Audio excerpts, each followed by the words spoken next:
Chapter 13. Garrett stood before the Thrinian embassy and folded the map that Uncle had given him. He placed it inside the pocket of Caleb's vest. Uncle had supplied the zombie with a sturdy set of boots, an old vest, and a belt, complete with several pouches full of various useful items.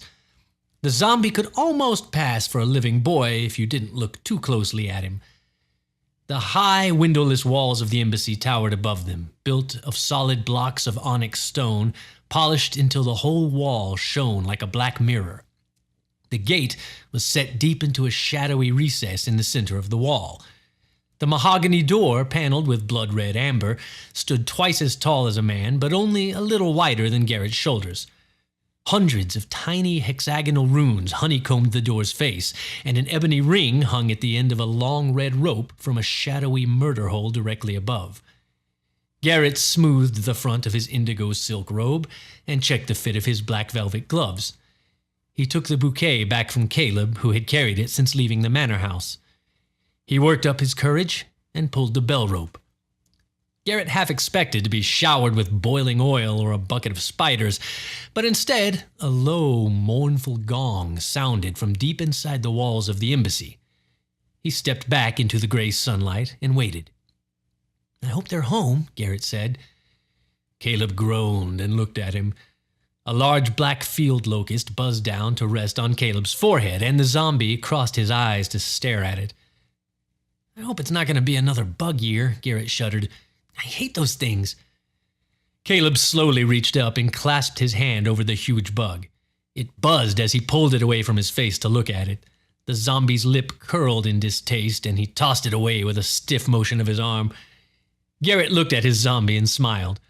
He opened his mouth to speak, but a muffled unlatching sound drew his attention back to the red-paneled door.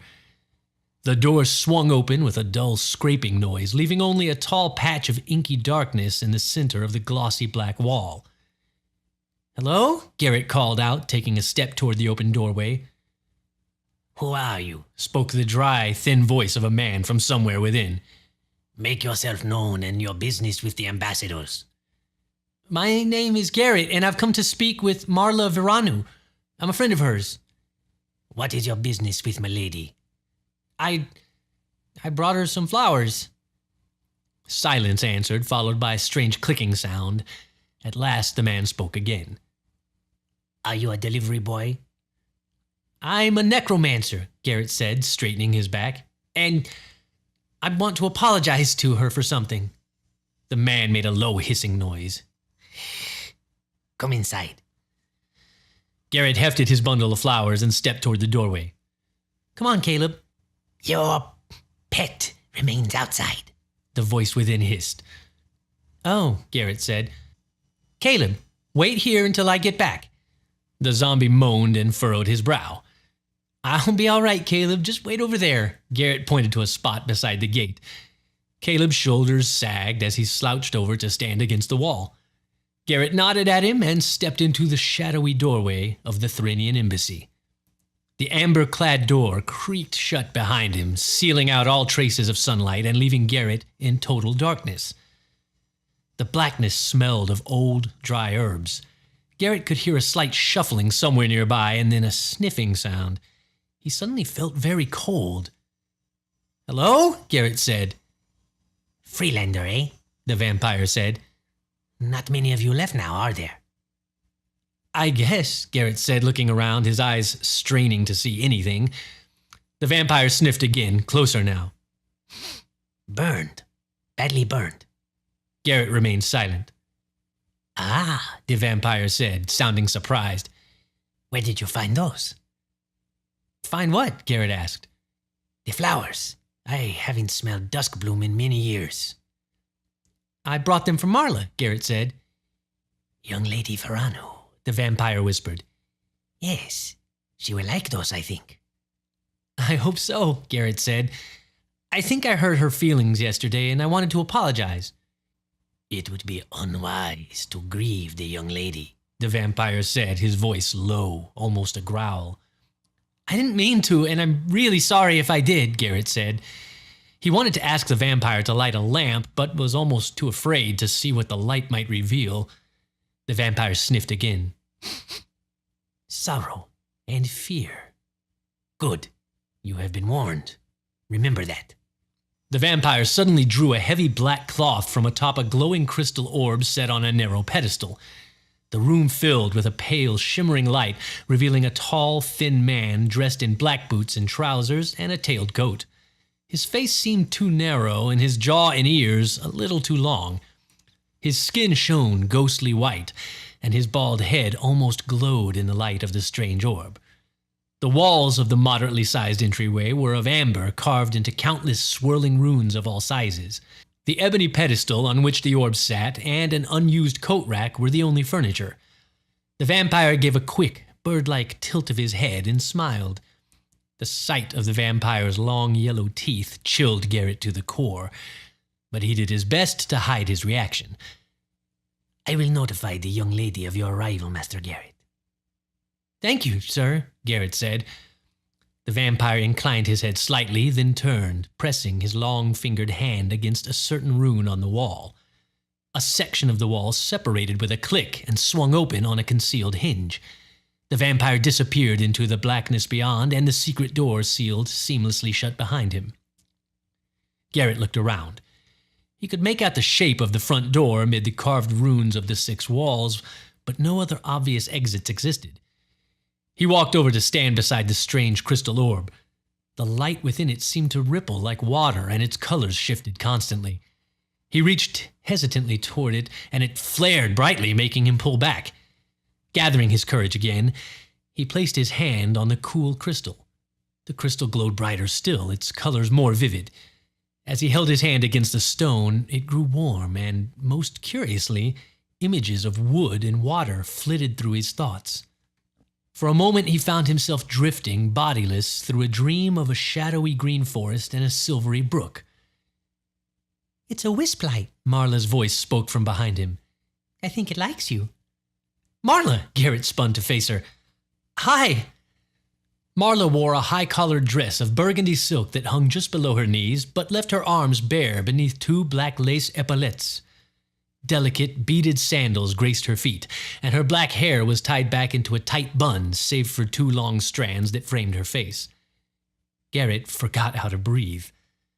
Marla's eyes fell to the flowers in Garrett's hand and went suddenly wide. Dusk blooms, she said. Garrett, are those for me? Yeah, he gasped. He managed to lift his arm to offer them to her. She took them and brought them to her face, breathing in their scent with a look of girlish joy. I hope you like them, Garrett said. Oh, Garrett, they're wonderful, she said, and rushed forward to wrap her arms around him. Garrett returned the hug. Even through his gloves, he could feel the coolness of her skin beneath her dress.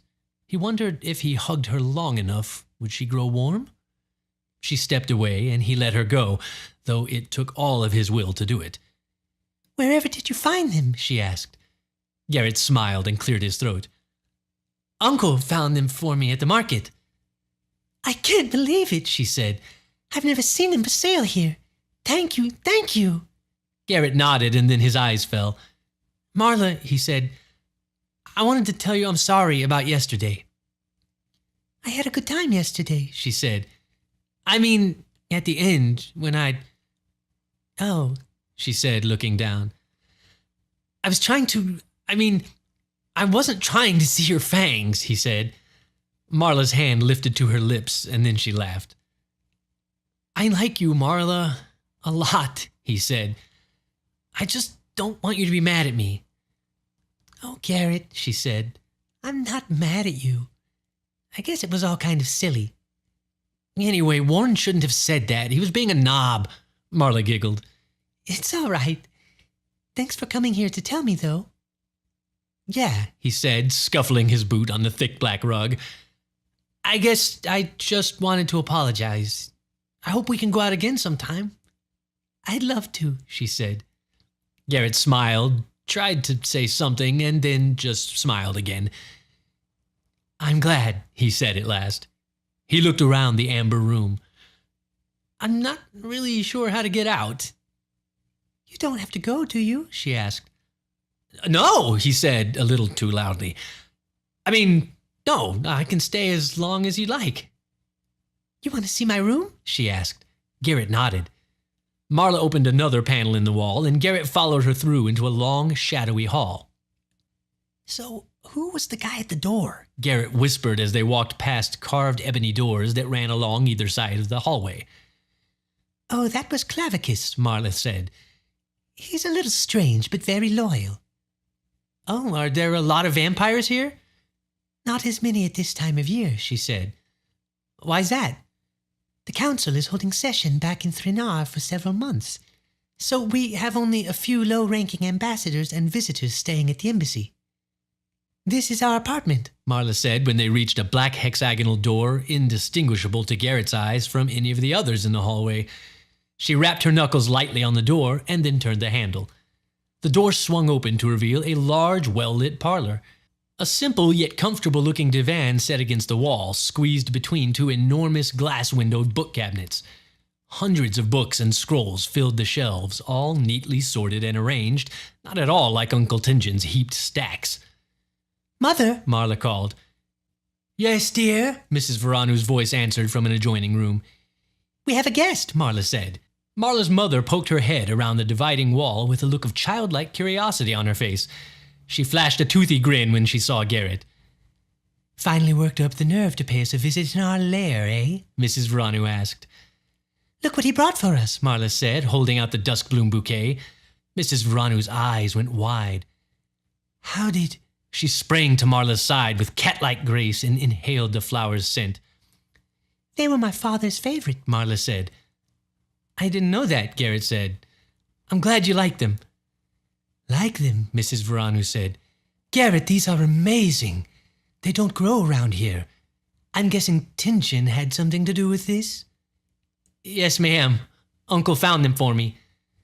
That old rascal, Mrs. Veranu murmured, running her fingertips over the purple blossoms. I wanted to show Garrett our place, Marla said. Good idea, said Mrs. Veranu. He can stay for lunch. Mrs. Veranu busied herself finding a vase for the flowers while Marla led Garrett through another door into a tidy little room with a multitude of colorful paintings adorning the walls. A single small bed lay in the corner, and a small black cat lay sleeping on its patchwork quilt. This is my room, Marla said.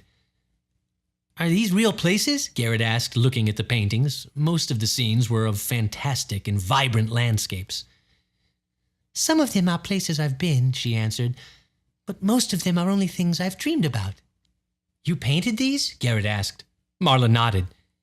Do you like them? Yeah, he said. They're really good. Marla smiled. What's this place? Garrett asked, pointing at a scene of a rocky island beneath a stormy red sky. The island itself lay in full sunlight, its reflection shimmering in gold on the surface of the dark sea that surrounded it. I don't know, Marla said. I dream of it from time to time, but when I wake up, I can't remember very much about it. Garrett noticed that all of the paintings, save one, were rendered in a very loose, airy hand, with the exception of a single small, square canvas set into a gilded wooden frame.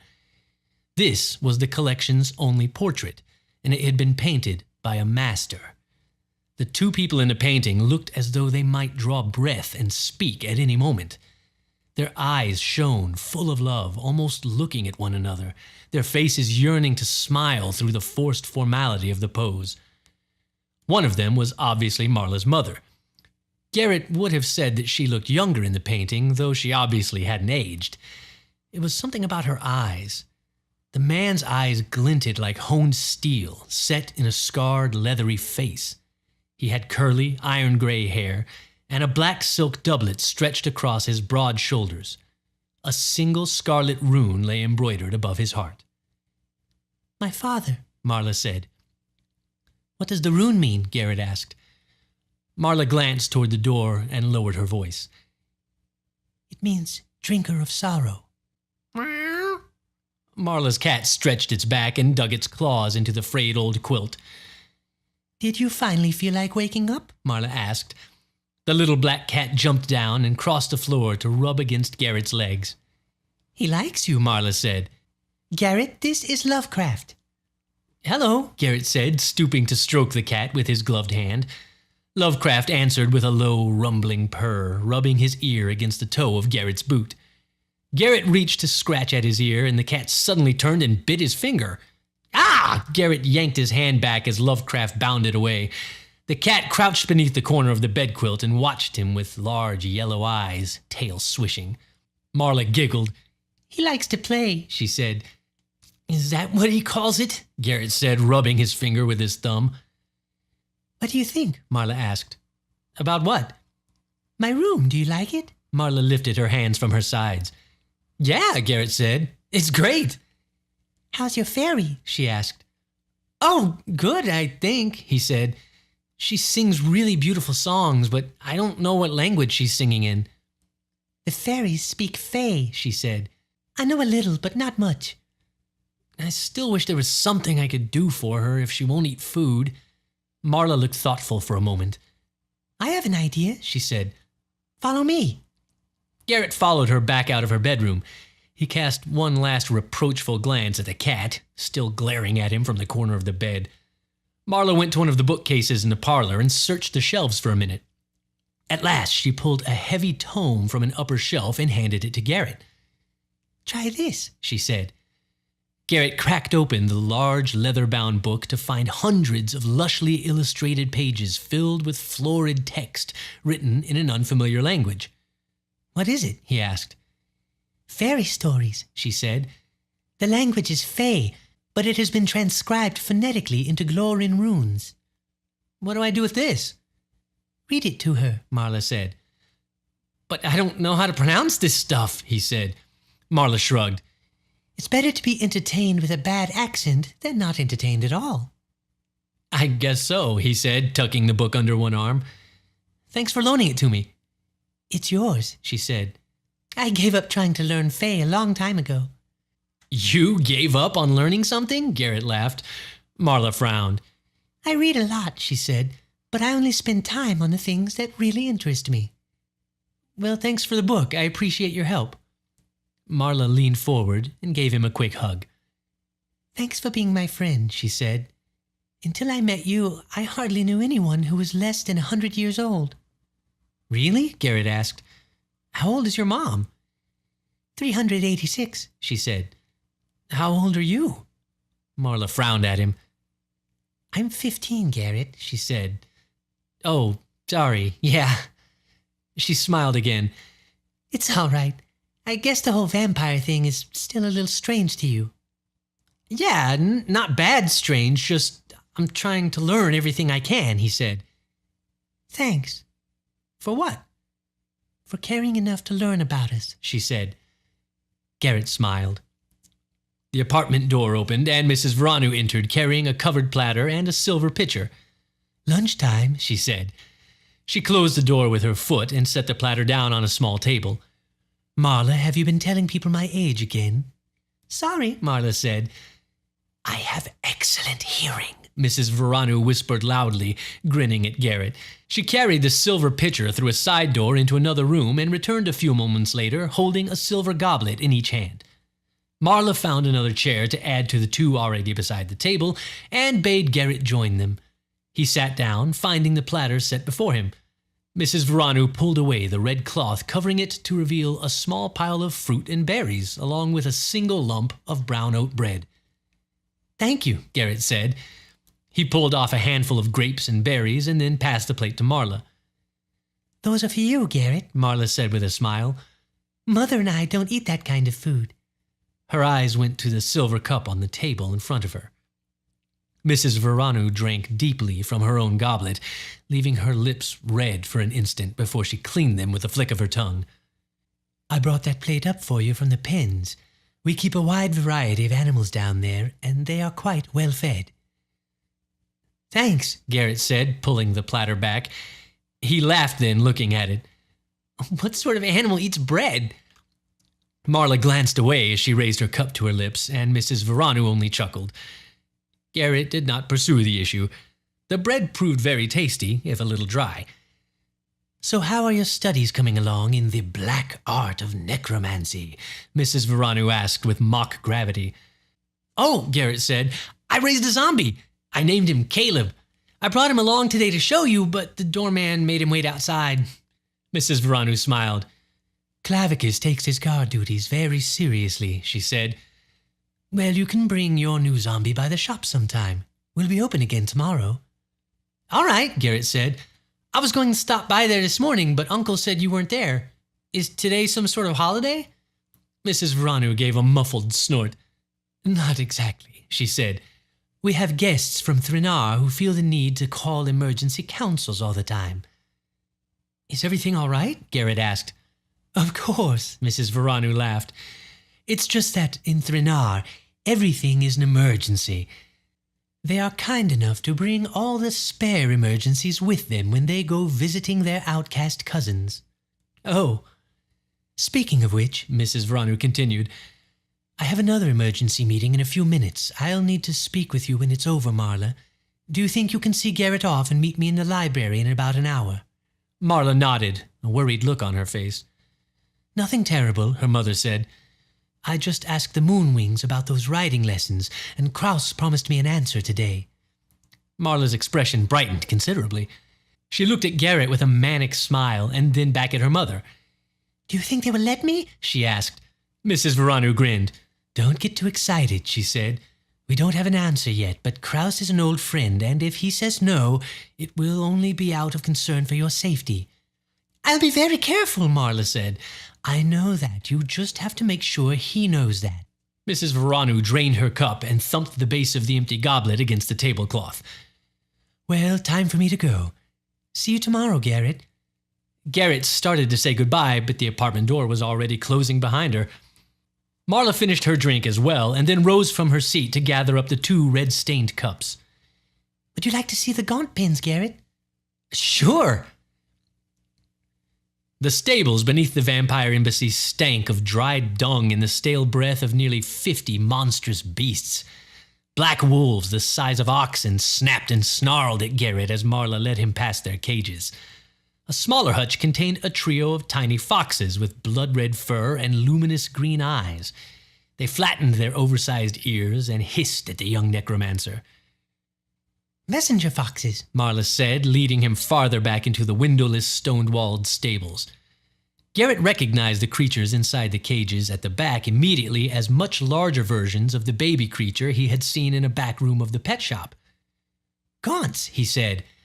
Marla smiled and nodded as she reached through the inch-thick bars to stroke one of the midnight-skinned creatures that hung bat-like from an iron hook in the ceiling. It turned its eyeless face toward her slightly and made a deep thrumming sound in its throat.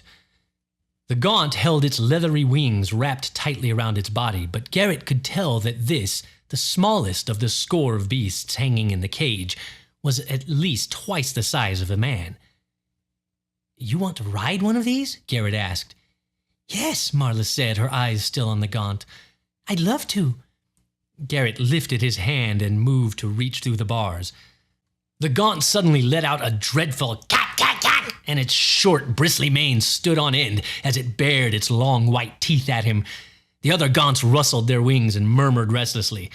Garrett jumped away from the cage, his heart hammering in his chest. What did I do? He gasped. Marla whispered soothing words in Draconic, stroking the beast until it settled back into a restful state. She stepped slowly away from the cage and whispered, I think it's the way you smell. Garrett's cheeks burned. What do you mean? He asked. I don't smell bad, do I? Marla shook her head. Oh, no, it's nothing like that. You just smell like the undead, and living animals usually react badly to the smell.